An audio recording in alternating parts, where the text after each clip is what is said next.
Sore adik-adik, hari ini Kak Ervi mau mendongeng untuk kalian semua.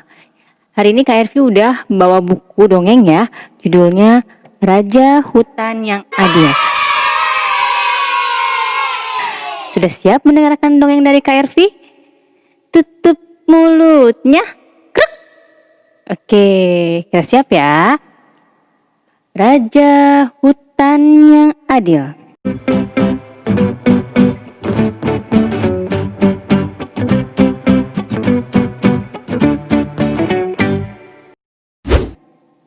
Suatu hari, Ojlan didatangi Kisah si kucing hutan. Kisah tampak kurus dan lesu. Ojlan, beberapa hari ini aku tidak makan.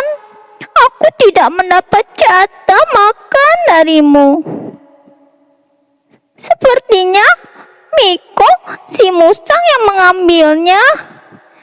Itulah sebabnya aku menjadi sangat kurus. Kata Kisah. Ojlan mengangguk. Ia merasa iba kepada Kisah. Mengapa Miko mengambil makananmu? Tanya Ojlan. Kisah hanya menggelengkan tidak tahu. Ojlan menjadi sangat geram pada Miko. Ia meminta Miko segera datang ke rumahnya. Setelah Miko datang, Ojlan menatap Miko dengan sangat tajam. Miko hanya berdiri kebingungan. Miko tidak tahu mengapa Ojlan terlihat marah kepadanya. Maaf Ojlan, apa salahku? Mengapa kamu memanggilku? Tanya Miko. Kamu sudah berbuat jahat.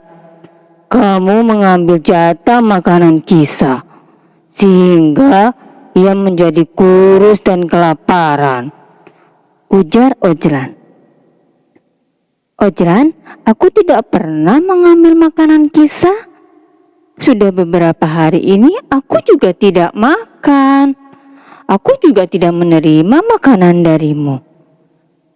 Namun, Kisah tidak percaya. Ia malah menuduh telah menghabiskan makanan itu sendiri adalah si Miko.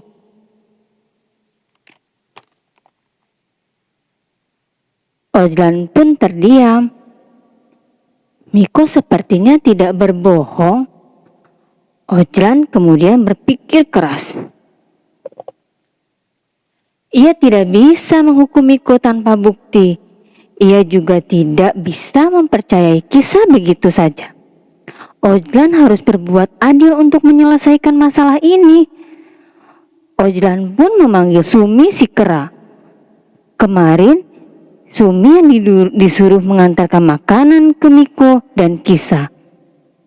Sini. Bukankah kemarin aku menyuruhmu mengantarkan makanan ke rumah Kisah dan Miko? Makanan itu kamu berikan kepada siapa? Miko atau Kisah?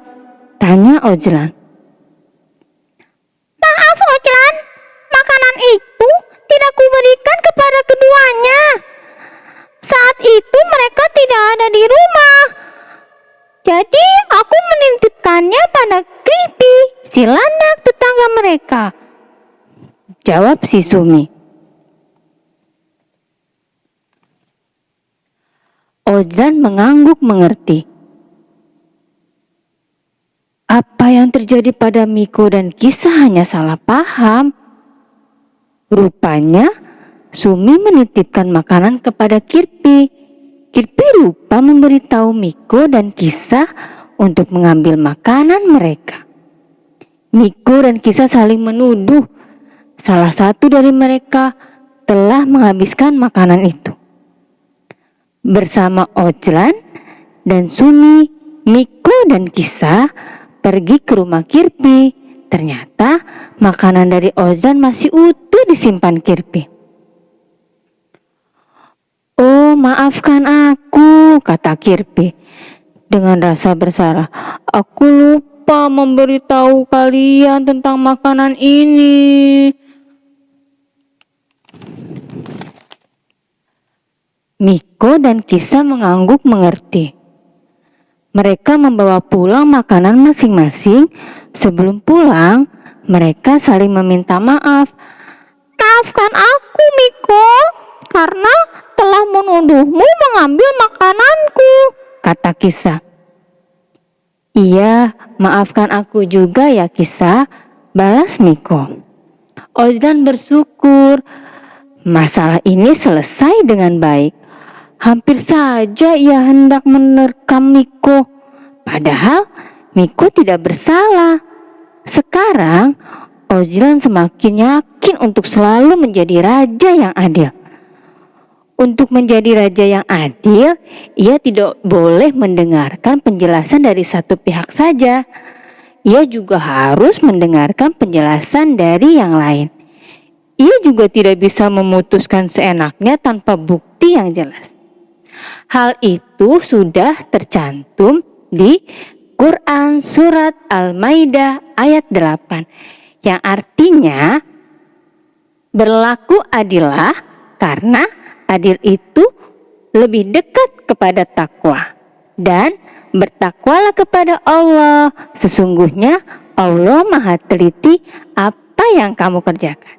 Oke, terima kasih adik-adik. Sore ini Kak Ervi mendengarkan berceritanya cukup sampai di sini ya. Nanti kita tunggu sesi berikutnya. Oke, dah.